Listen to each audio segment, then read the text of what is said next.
Race well underway. Last night, Donald Trump drew an estimated 30,000 people to a rally in a football stadium in Mobile, Alabama. I'd like to have the election tomorrow. I don't want to wait. A woman came up to me. She said, I'm not sure that you're nice enough to be president. I said, you know what? This is not going to be an election based on a nice person. It's going to be based on a competent person. We're tired of the nice people. They said, Trump loses NASCAR. It was all over the world. A friend of mine called, because I opened with a strong statement, meaning illegal immigration. We got to solve the problem. So all over, one day it was NASCAR. Trump loses NASCAR. I said, I don't have a deal with NASCAR. It turned out that I lost NASCAR. You know what they did? They rented a ballroom at Trump Doral. Can you believe it? They had a ballroom. And by the way, I kept their deposit and rented it to somebody else.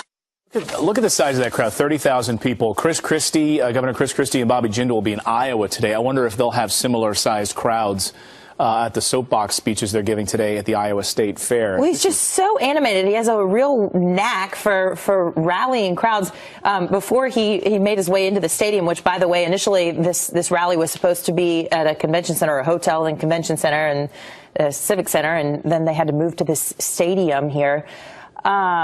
But he has such a way of getting everybody riled up. He was in his Trump plane doing laps around to get everybody fired up. What are they riled up against? The establishment. Take a look at how the establishment is covering this. This is the lead on Politico, which is a left-wing site posing as a nonpartisan one. This is their lead story about Trump's speech last night. Quote, Donald Trump, Alabama, and the ghost of George Wallace. The lead of this story, written by some kid called Ben Schreckinger, basically calls Trump a racist, comparing him to the segregationist governor of Alabama, George Wallace. No evidence at all for this at all, but it's dismissing him as a racist demagogue.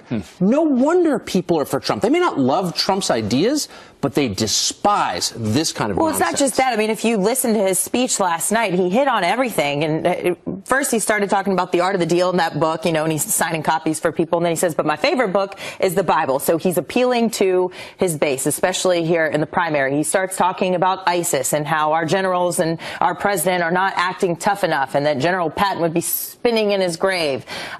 He talks about bringing jobs back to the United States. I mean, he hits on all these hot button topics. It's not just immigration and the controversy surrounding that he's known for. And he also talked about immigration last night in Alabama, by the way. Here's some viewer comments and getting some of that sentiment. Robert on Facebook says, no teleprompters. Mr. Trump doesn't need teleprompters because he's speaking from the heart. Mr. Trump loves America. And Barbara on Facebook says, when he stated that we would take care of our vets, we owe them more than we can ever repay. Don writes, I'm going to be the greatest jobs president ever. Quoting Trump, this is what America needs right now. We need someone who knows how to fix the economy. And in other words, the people running everything have failed. That's the consensus among people who like Donald Trump. Right. And all the naysayers in Washington who say that he can't win in Iowa, New Hampshire, some of the early voting states, and that he draws a crowd of 30,000 people in Alabama. I got to say, I don't agree with everything Trump says, that's for sure. But when I see coverage like this, I think the people who are attacking him are so dishonest, some of them, that it makes me more sympathetic to Trump. And I think a lot of people feel that way. Interesting. Let us know what you think this morning. FF Weekend. Go to our Facebook page. You can weigh in on that comment thread about Trump's speech last night.